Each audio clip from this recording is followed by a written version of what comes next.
وبركاته أحمده ونصلي على رسوله الكريم. அளவற்ற அருளாளன் நிகரற்ற அன்பாளன் அல்லாஹுவின் திருப்பெயர் கொண்ட ஆரம்பம் செய்கிறேன். ஸலவாத்தும் சலாமும் சத்திய திருத்தூதர் ஸல்லல்லாஹு அலைஹி வஸல்லம் அவர்கள் மீதும் அவர்களை அப்பழுக்கற்ற முறையில் பின்பற்றிய நல்லவர்கள் இன்னும் நம்மவர்கள் அனைவரும் மீதும் உண்டாகட்டுமாக. பெரியார்களே, அல்லாஹுவின் நல்லடியார்களே, அருமை தாய்மார்களே, மதரசா மாணவ மாணவியர்களே, புனிதமிக்க இந்த குர்ஆனை முடிக்கக்கூடிய தமாம் செய்யக்கூடிய நிகழ்ச்சியிலே நாம் அமர்ந்திருக்கிறோம். இதில் ரொம்ப முக்கியமான விஷயம் என்னன்னா, இந்த குழந்தைகள் பெண் குழந்தையாக இருந்தால் 12 வயசு வரைக்கும் மதரசாவுக்கு வர்றாங்க. ஆம்பளை பையங்களாக இருந்தால் 15 வயசு வரைக்கும் மதரசாவுக்கு வர்றாங்க. இந்த வாய்ப்பை நீங்கள் தவற விட்டு விட்டால் பின்னாளிலே குழந்தைகள் எப்படி வருவார்கள் என்பதற்கு ஒரே ஒரு உதாரணத்தை சொல்லுகிறேன். இந்த வாரத்துக்கு முந்தின வாரம் ஞாயிற்றுக்கிழமை சாயந்தரத்தில் குட்டி சுட்டீஸ்னு ஒரு நிகழ்ச்சி நான் பார்க்கறது இல்லை. ஆனால் நெட்டில் நோண்டி பார்க்கும்போது போன வாரத்துக்கு முந்தின வாரத்தினுடைய நிகழ்ச்சி அதில் பதியப்பட்டிருந்தது. அதை எதேச்சியாக பார்த்துக்கிட்டே இருக்கும்போது சின்ன குழந்தைகள்லாம் ரொம்ப பிரில்லியண்ட்டாக பேசுகிறாங்க, ரொம்ப புத்திசாலித்தனமாக பேசுகிறாங்க. அவர் அதை தூண்டி விட்டுக்கிட்டே இருக்கிறாரு. என்னன்னா, பெரும்பாலும் உங்கள் அத்தா அம்மாவுக்கு சண்டை வந்தால் யார் அடிப்பாங்கன்னு கேட்குறாரு. முக்கியமான கேள்வி. இது வாரம் நடக்குது. அதையும் ஒரு கூட்டம் உட்காந்துக்கிட்டு கை தட்டிக்கிட்டு உட்காந்துருக்கேன், வெக்கமே இல்லாமல். அதில் ஒரு பிள்ளைகிட்ட கேள்வி கேட்டார், உன் பேர் என்னான்னு கேட்டார். அது ஏதோ ஒரு இஸ்லாமிய பேர் சொல்லிச்சு, எந்த பேர்னு எனக்கு ஞாபகம் இல்லை. உங்கள் அத்தா பேர், அதாவது உன்னுடைய அப்பா பேர் என்னான்னு கேட்டதுக்கு அந்த பிள்ளை சொல்லிச்சு நசீர் ஹுசைன் அப்படின்னு சொல்லிச்சு. முஸ்லீம் பேர், அப்பா பேர் நசீர் ஹுசைன், அம்மா பேர் என்னான்னு கேட்டால் அகிலாண்டேஸ்வரின்னு சொல்லிச்சு. அப்போ அவர் என்ன செய்கிறாருன்னா, உட்கார்ந்துருக்கிற அந்த பொம்பளையை பார்த்து அப்படி தானான்னு கேட்குறாரு. அவங்க சொல்கிறாங்க ஆமாங்கிறாங்க. நசீர் ஹுசைனை தான் கல்யாணம் பண்ணியிருக்கிறேன்னு சொல்கிறாங்க. இந்த பிள்ளைகிட்ட நீங்கள் எங்கே போவீங்கன்னு அவர் கேட்குறாரு. நிகழ்ச்சியை நடத்துகிறவரை, நீங்கள் எங்கே போவீங்க, கோயிலுக்கு போவீங்களா மசூதிக்கு போவீங்களான்னு கேட்குறாரு. எங்கள் வீட்டுக்கு பக்கத்தில் இருக்கக்கூடிய கோயில் தான் எங்களுக்கு குல தெய்வம். அந்த அந்த புள்ள தைரியமாக சொல்லுது. இதை நான் யோசனை செய்து பார்க்கிறேன், ஒருவேளை இந்த பிள்ளைகள் எதிர்காலத்தில் அப்படி வந்துருமோன்னு பயப்படுறான். ஏன்னா இஸ்லாம் என்பது அஸ்திவாரத்திலிருந்து சொல்லப்பட்டால்தான் பின்னால் அந்த குழந்தைகள் தடுமாறாது. அசர்த்து சொன்னாங்க இல்லையா, சஹாபிய பெண்மணி 2 ரக்காத்து தொழுதுட்டு என்னுடைய சகோதரருடைய சொத்து எனக்கு வரணும்னு கேட்டாங்க. அல்லாஹ் தஆலா ஆயத்தையே இறக்கிட்டான். இன்னொரு சட்டம் இருந்தது, அது எல்லாருக்கும் பெரும்பாலும் தெரியும். என்னன்னா, ஒரு மனைவியை பார்த்து நீ எங்கள் அம்மா மாதிரி இருக்கேன்னு சொன்னால் ஹராம் ஆகிடும். நீ எங்கள் அம்மா மாதிரி இருக்கிறேன்னு யாராவது சொன்னால் அந்த உறவே ஹராம் ஆகிவிடும். இது ரொம்ப நாள் இந்த சட்டம் இருந்துச்சு. ஒரு பெண்ணை பார்த்து, அதுவும் 70 வயசு அம்மாவை பார்த்து ஒரு 80 வயசு ஆளு சொல்லிட்டார். அவங்க பேர் ஹாலாண்டு பேர். அந்த அம்மாவை பார்த்து அவர் கணவர் சொல்லிட்டாரு, நீ எங்கள் அம்மா மாதிரி இருக்கேன்னு சொல்லிட்டார். அந்த அம்மா பதறி போயிடுச்சு. என்னையா விவரம் இல்லாமல் பேசுகிறேன்னு சொல்லி சத்தம் போட்டுட்டு ரசூலுல்லாஹ்ட்ட ஓடி வருது. யார் ரசூலுல்லாஹ், என்னுடைய கணவர் என்னை பார்த்து சொல்லிட்டார், நான் என்ன செய்யணும்? நீ தனியாக தான் இருக்கணும்ட்டாங்க. உன் கணவனோட இருக்க முடியாது, தலாக்கு சொல்லப்பட்டாச்சு. இது தலாக்குன்னு சொல்றதுக்கு இன்னொரு அர்த்தம். நீங்க அம்மா மாதிரி இருக்கன்னா தலாக்கு சொல்றதுக்கு இன்னொரு அர்த்தம். எனவே அது இல்லைன்னு சொல்லிட்டாங்க, உனக்கு உறவு இல்லைன்னு சொல்லிட்டாங்க. அந்த அம்மா உடனே என்ன பண்ணுச்சு, இல்லை என்னமாவது அல்லாட்ட கேட்டு எனக்கு மாத்திரமாவது சட்டத்தில் விதி விலக்கு வாங்கிட்டாங்கன்னு கேட்டுச்சு. ரசூலுல்லாஹ் சொல்லிட்டாங்க, அல்லாஹ் ஏற்கனவே சட்டத்தில் சொல்லியிருக்கான், ஒன்றுமே செய்ய முடியாதுன்ட்டாங்க. இந்த அம்மா என்ன பண்ணாங்கன்னா, வீட்டுக்கு போனாங்க, சஜிதாவில் விழுந்தாங்க. சஜிதாவில் விழுந்த அல்லாஹ்விடத்தில் கேட்டார்கள், யா அல்லாஹ், என்னுடைய கணவர் வயசான ஆளு, இதுக்கு மேல அவர் தனியாக வாழ முடியாது, நான் இல்லாட்டி அவர் கிட்டத்தட்ட அனாதையாயிருவார். அதனால என்னுடைய கணவனோடு நான் சேர்ந்திருக்க வேண்டும், எனவே சட்டத்தை மாத்துன்னு கேட்டாங்க. அல்லாஹ் தஆலா சட்டத்தை மாத்திட்டான். என்னன்னா, தலாக்கு சொல்லப்பட்ட பெண்ணாக நீங்கள் கருதப்பட மாட்டீர்கள். மாற்றமாக ஒரு 60 நோன்பு பிடிங்க, முடியலைன்னு சொன்னா 60 மிஸ்கீனுக்கு சாப்பாடு கொடுங்க, இது உங்களுக்கு பரிகாரம். சொல்றது தப்பு, சொன்னதுக்கான பரிகாரம் 60 நோன்பு வைக்கணும் அல்லது 60 மிஸ்கீனுக்கு சாப்பாடு கொடுக்கணும்னு சட்டத்தை கொண்டு வந்தான். அந்த பெண்மணி ஹாலா என்கிற அந்த பெண்மணி பிற்காலத்திலே ஹஜ்ரத் உமர் கத்தாப் ரலியல்லாஹு அன்ஹு எவ்வளவு பெரிய வீரர், கண்டாலேயே பயப்படக்கூடிய அளவிற்கு வீரர். அந்த வீரர் என்ன பண்ணாங்களா, ஒரு வயசான அம்மாவுக்கு முன்னாடி கையை கட்டி நின்று பேசிக்கிட்டு இருந்தாங்களாம். சஹாபாக்கெல்லாம் ஆச்சரியத்தோடு கேட்டாங்க, உமரே இந்த பொம்பளைக்கு முன்னாடி கையை கட்டிக்கிட்டு நின்று பேசிக்கிட்டு இருக்கிறீங்களா என்று சொன்ன உடனே உமர் கத்தாப் சொன்னாங்களா, இந்த அம்மாவுக்காகத்தான் அல்லாஹ் ஒரு சட்டத்தையே மாத்தினான்னு சொன்னாங்க. இந்த அம்மா ரசூலுல்லாஹ் காலத்திலே இருக்கும்போது சொன்னதற்காக வேண்டிய ஒரு சட்டத்தை அல்லாஹ் என்ன செஞ்சுட்டான், மாற்றிட்டான். ஆக சஜிதாவில் கிடந்துதான் எல்லா பிரச்சனைகளுக்கும் தீர்வு கண்டிருக்கிறார்கள் தாய்மார்கள். நல்லா கேட்டுக்கிடுங்க. நான் வந்ததிலிருந்து 3 வருஷமா திரும்ப திரும்ப சொல்லிக்கிட்டு இருக்கிறேன், பலாய் முசீபத் வந்துருச்சுன்னா பள்ளிவாசலுக்கு வாங்க, உங்களுக்குன்னு தனியா ஒரு மெஹராபையே கட்டி கொடுத்துருக்குறோம், பள்ளிவாசலுக்கு வந்து கூட்டமா சேர்ந்து துழுவுங்க, தப்பே கிடையாதுன்னு சொல்லியாச்சு. ஆனா புள்ள பிறக்கலைன்னாலும் வேற என்ன காரணமாக இருந்தாலும் பொங்க மாட்ட போகணுங்கிற அளவுக்கு இன்னைக்கும் கேடுகட்ட எண்ணம் இருக்கிறது என்றால், அல்லாஹ் தஆலா திருக்குர்ஆன்லயே சொல்லுவான், அல்லாஹ்வுக்கு பெண் மக்களை அவர்கள் கற்பிக்கிறார்கள். பெண் தெய்வம்ங்கிறது கிடையவே கிடையாது. ஒரு பொம்பளை சொல்லிட்டானா இஸ்லாம் ஆகணும். இஸ்லாம் ஆகலைன்னா 1000 ரக்காத்து தொழுதாலும் ஒரு சம்படிக்கு பிரயோஜனம் இல்லை. ஆனா இன்னைக்கும் கூட இன்னும் சொல்ல போனா இடையில பலாய் முசீபத்துகள்லாம் வந்தது, யாரும் பள்ளிவாசலுக்கு வந்து சொல்லல, ரோட்டோடு சேர்ந்து சோத்த ஆக்கி நான் பள்ளிவாசல்லையே சொன்னேன்.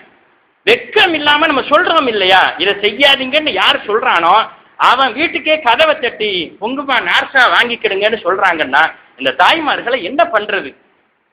ரசூலுல்லாஹி ஸல்லல்லாஹு அலைஹி வஸல்லம் காலத்திலே சஜிதாவிலே கிடந்து சட்டங்களையே மாற்றினார்கள் தாய்மார்கள். இந்த அம்மாமார்கள் இஸ்லாத்தையே புதைகுழியில் தோண்டி புதைக்கிறார்கள். இன்னும் சில தாய்மார்கள் சொல்லி இருக்கிறாங்க, சொல்லக்கூடாது, வேதனையால் நான் சொல்லுகிறேன், ஆலிசா ரொம்ப ஓவரா பொங்கம்மாவை பேசிட்டாரு, பொங்கம்மா காலை உடைச்சிருச்சு. எவ்வளவு கேவலமான வார்த்தைகள். தைரியமா சொல்றேன், என்னுடைய மச்சான் ஒருத்தர் இருக்கிறார், எங்க மூத்த அக்காவுடைய கணவர், அவருக்கு பெருவிரல்ல இதே மாதிரி ஆபரேஷன் நடந்திருக்கு. பெருவிரல்ல மட்டும் 6 மாசம் நடக்க முடியாம கிடந்தார். ஆனா நான் இந்த விஷயங்களை திரும்ப திரும்ப சொல்றதுனாலயே 2 மாசத்துல அல்லாஹ் என்னை எழுப்பி விட்டுட்டான். ஒழுங்காத்தான் பேசுறேங்கிற தைரியம் அல்லாஹ் எனக்கு கொடுத்துருக்கான். அதனால இன்னும் பேசிக்கிட்டே இருப்பேன். உங்களுக்கு பின்னாடி சில பெரிய ஆட்கள் சப்போர்ட் இருக்கலாம். மறுமை நாளிலே நீங்கள் நரகத்திற்கு செல்லும் போது அந்த பெரிய ஆட்கள்லாம் வரமாட்டாங்க, அவங்களும் சேர்ந்து நரகத்துக்கு போக வேண்டிய துர்பாக்கியம் ஏற்படும். எனவே மார்க்கத்தை கொஞ்சமாவது புரிஞ்சுக்கிடுங்க. சும்மா குர்ஆன் ஓத மதரசாவுக்கு அனுப்புறது மட்டும் மார்க்கம் அல்ல. இஸ்லாமிய செய்திகளை தேடி தேடி படியுங்கள். தயவு செய்து விளையாட்டுத்தனமான பேச்சுக்களை விட்டு விடுங்கள். இதனால தான் அது நடந்துச்சு, அதனால தான் இது நடந்துச்சுங்கிற மாதிரியான விளையாட்டுத்தனமான காமெடித்தனமான பேச்சுக்களை விட்டுருங்க. குழந்தைகளை ஒழுங்கா மதரசாவுக்கு அனுப்பி வைங்க. ஏழை காலுக்கு பள்ளியாசலை விட்டு வெளியே போகணுங்கிறதுல எவ்வளவு கவனமா இருக்கிறீங்களோ அதே கவனம் 6:30 மணிக்குள்ள உள்ள அனுப்பணுங்கிறதுல கவனமா இருங்க. எதிர்காலம் சிறப்பாக இருக்கும். இந்த நிகழ்ச்சி வெறுமனே குர்ஆன் முடிக்கிற நிகழ்ச்சி மாத்திரமல்ல, எதிர்காலத்திலே உங்கள் குழந்தைகள் எக்கச்சக்கமா படிக்கணுங்கிறதுக்கான ஒரு ஆரம்ப அஸ்திவாரம் தான் இது. இன்ஷா அல்லாஹ் நாங்க இன்னும் பல நிகழ்ச்சிகளை வச்சிருக்கிறோம். தாய்மார்களுக்கும் குர்ஆனை சொல்லி கொடுப்பதற்கான ஒரு ஏற்பாட்டை செய்திருக்கிறோம். அது போக போக உங்களுக்கு விளக்கப்படும். அல்லாஹ் தஆலா தொடராக இந்த மதரசா உயிரோடு இருக்கிற வரையிலே நம்முடைய ஈமானையும் உயிரோடு இருக்க வைக்க வேண்டும். மறுமை நாளிலே நாம் தலை நிமிர்ந்து அந்த சஹாபிய பெண்மணிகளோடு சொர்க்கத்திலே நுழைவதற்கு அல்லாஹ் நமக்கு அருள் செய்ய வேண்டும். இந்த குழந்தைகள் எல்லாம் உங்களை சொர்க்கத்துக்கு தள்ளணுமே தவிர என்ன ஓத விடாம பண்ணிட்டாங்க, அதனால எங்களுக்கு நரகத்தை கொடுத்தா எங்க அத்தா அம்மாவுக்கு 2 நரகத்தை கொடு என்று சொல்ற அளவுக்கு ஆக்கிடக்கூடாது. குர்ஆனிலேயே அல்லாஹ் சொல்லுவான், தப்பு செய்கிற பிள்ளைகள் நரகத்திற்கு போகும்போது சொல்லுவாங்களா, நாங்க நல்லா தான் இருந்தோம், சொன்னா கேட்கிற பிள்ளைங்களா தான் இருந்தோம், ஒரு நாளாவது பள்ளிவாசலுக்கு போன்னு சொல்லல, நல்ல காரியங்களை செய்யின்னு சொல்லல, அதனால எங்களுக்கு நீ நரகத்தை கொடுத்தா எங்க அத்தா அம்மாவுக்கு 2 மடங்கு நரகத்தை கொடுன்னு சொல்லுவாங்கன்னு அல்லாஹ் தஆலா சொல்லுகிறான். அந்த நிலைமை நம்ம யாருக்கும் வரக்கூடாது என்று துஆ செய்து இந்த அளவிலே இந்த நிகழ்ச்சியை நிறைவு செய்து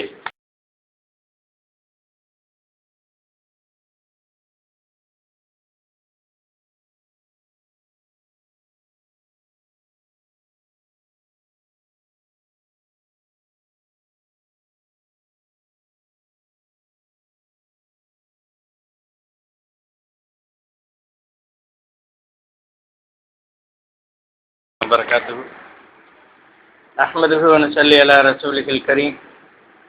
அளவற்ற அருளாளன் நிகரற்ற அன்பாளன் அல்லாஹுவின் திருப்பெயர் கொண்ட ஆரம்பம் செய்கிறேன்.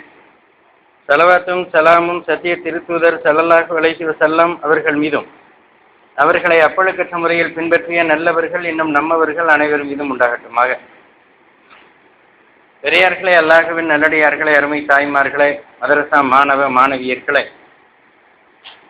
புனிதமிக்க இந்த குர்ஆனை முடிக்கக்கூடிய தமாம் செய்யக்கூடிய நிகழ்ச்சியிலே நாம் அமர்ந்திருக்கிறோம். இதில் ரொம்ப முக்கியமான விஷயம் என்னன்னா, இந்த குழந்தைகள் பெண் குழந்தையாக இருந்தால் 12 வயசு வரைக்கும் மதரசாவுக்கு வர்றாங்க. ஆம்பளை பையங்களாக இருந்தால் 15 வயசு வரைக்கும் மதரசாவுக்கு வர்றாங்க. இந்த வாய்ப்பை நீங்கள் தவற விட்டு விட்டால் பின்னாளிலே குழந்தைகள் எப்படி வருவார்கள் என்பதற்கு ஒரே ஒரு உதாரணத்தை சொல்லுகிறேன்.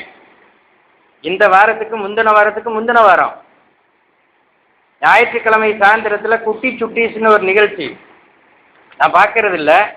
ஆனால் நெட்டில் நோண்டி பார்க்கும்போது போன வாரத்துக்கு முந்தின வாரத்தினுடைய நிகழ்ச்சி அதில் பதியப்பட்டிருந்தது. அதை எதேச்சியாக பார்த்துக்கிட்டே இருக்கும்போது சின்ன குழந்தைகள்லாம் ரொம்ப பிரில்லியண்ட்டாக பேசுகிறாங்க, ரொம்ப புத்திசாலித்தனமாக பேசுகிறாங்க. அவர் அதை தூண்டி விட்டுக்கிட்டே இருக்கிறாரு. என்னன்னா, பெரும்பாலும் உங்கள் அத்தா அம்மாவுக்கு சண்டை வந்தால் யார் அடிப்பாங்கன்னு கேட்குறாரு. முக்கியமான கேள்வி. இது வாரம் நடக்குது. அதையும் ஒரு கூட்டம் உட்காந்துக்கிட்டு கை தட்டிக்கிட்டு உட்காந்துருக்கேன், வெக்கமே இல்லாமல். அதில் ஒரு பிள்ளைகிட்ட கேள்வி கேட்டார், உன் பேர் என்னான்னு கேட்டார். அது ஏதோ ஒரு இஸ்லாமிய பேர் சொல்லிச்சு, எந்த பேர்னு எனக்கு ஞாபகம் இல்லை. உங்கள் அத்தா பேர், அதாவது உன்னுடைய அப்பா பேர் என்னன்னு கேட்டதுக்கு அந்த பிள்ளை சொல்லிச்சு நசீர் ஹுசைன் அப்படின்னு சொல்லிச்சு. முஸ்லீம் பேர், அப்பா பேர் நசீர் ஹுசைன், அம்மா பேர் என்னன்னு கேட்டால் அகிலாண்டேஸ்வரின்னு சொல்லிச்சு. அப்போ அவர் என்ன செய்கிறாருன்னா, உட்கார்ந்துருக்கிற அந்த பொம்பளையை பார்த்து அப்படி தானான்னு கேட்குறாரு. அவங்க சொல்கிறாங்க ஆமாங்கிறாங்க. நசீர் ஹுசைனை தான் கல்யாணம் பண்ணியிருக்கிறேன்னு சொல்கிறாங்க. இந்த பிள்ளைகிட்ட நீங்கள் எங்கே போவீங்கன்னு அவர் கேட்குறாரு. நிகழ்ச்சியை நடத்துகிறவரை, நீங்கள் எங்கே போவீங்க, கோயிலுக்கு போவீங்களா மசூதிக்கு போவீங்களான்னு கேட்குறாரு. எங்கள் வீட்டுக்கு பக்கத்தில் இருக்கக்கூடிய கோயில் தான் எங்களுக்கு குல தெய்வம் தான் அந்த அந்த புள்ள தைரியமாக சொல்லுது. இதை நான் யோசனை செய்து பார்க்கிறேன், ஒருவேளை இந்த பிள்ளைகள் எதிர்காலத்தில் அப்படி வந்துருமோன்னு பயப்படுறான். ஏன்னா இஸ்லாம் என்பது அஸ்திவாரத்திலிருந்து சொல்லப்பட்டால்தான் பின்னால் அந்த குழந்தைகள் தடுமாறாது. அசர்த்து சொன்னாங்க இல்லையா, சஹாபிய பெண்மணி 2 ரக்காத்து தொழுதுட்டு என்னுடைய சகோதரருடைய சொத்து எனக்கு வரணும்னு கேட்டாங்க. அல்லாஹ் தஆலா ஆயத்தையே இறக்கிட்டான். இன்னொரு சட்டம் இருந்தது, அது எல்லாருக்கும் பெரும்பாலும் தெரியும். என்னன்னா, ஒரு மனைவியை பார்த்து நீ எங்கள் அம்மா மாதிரி இருக்கேன்னு சொன்னால் ஹராம் ஆகிடும். நீ எங்கள் அம்மா மாதிரி இருக்கிறேன்னு யாராவது சொன்னால் அந்த உறவே ஹராம் ஆகிவிடும். இது ரொம்ப நாள் அந்த சட்டம் இருந்துச்சு. ஒரு பெண்ணை பார்த்து, அதுவும் 70 வயசு அம்மாவை பார்த்து ஒரு 80 வயசு ஆளு சொல்லிட்டார். அவங்க பேர் ஹாலாண்டு பேர். அந்த அம்மாவை பார்த்து அவர் கணவர் சொல்லிட்டாரு, நீ எங்கள் அம்மா மாதிரி இருக்கேன்னு சொல்லிட்டார். அந்த அம்மா பதறி போயிடுச்சு, என்னையா விவரம் இல்லாமல் பேசுகிறேன்னு சொல்லி சத்தம் போட்டுட்டு ரசூலுல்லாஹ்ட்ட ஓடி வருது. யார் ரசூலுல்லாஹ், என்னுடைய கணவர் என்னை பார்த்து சொல்லிட்டார், நான் என்ன செய்யணும்? நீ தனியாக தான் இருக்கணும்ட்டாங்க. உன் கணவனோட இருக்க முடியாது, தலாக்கு சொல்லப்பட்டாச்சு. இது தலாக்குன்னு சொல்றதுக்கு இன்னொரு அர்த்தம். நீங்க அம்மா மாதிரி இருக்கன்னா தலாக்கு சொல்றதுக்கு இன்னொரு அர்த்தம். எனவே அது இல்லைன்னு சொல்லிட்டாங்க, உனக்கு உறவு இல்லைன்னு சொல்லிட்டாங்க. அந்த அம்மா உடனே என்ன பண்ணுச்சு, இல்லை இல்லை என்னமாவது அல்லாட்ட கேட்டு எனக்கு மாத்திரமாவது சட்டத்தில் விதி விலக்கு வாங்கிட்டாங்கன்னு கேட்டுச்சு. ரசூலுல்லாஹ் சொல்லிட்டாங்க, அல்லாஹ் ஏற்கனவே சட்டத்தில் சொல்லியிருக்கான், ஒன்றுமே செய்ய முடியாதுன்ட்டாங்க. இந்த அம்மா என்ன பண்ணாங்கன்னா, வீட்டுக்கு போனாங்க, சஜிதாவில் விழுந்தாங்க. சஜிதாவில் விழுந்த அல்லாஹ்விடத்தில் கேட்டார்கள், யா அல்லாஹ், என்னுடைய கணவர் வயசான ஆளு, இதுக்கு மேல அவர் தனியாக வாழ முடியாது, நான் இல்லாட்டி அவர் கிட்டத்தட்ட அனாதையாயிருவார். அதனால என்னுடைய கணவனோடு நான் சேர்ந்திருக்க வேண்டும், எனவே சட்டத்தை மாத்துன்னு கேட்டாங்க. அல்லாஹ் தஆலா சட்டத்தை மாத்திட்டான்.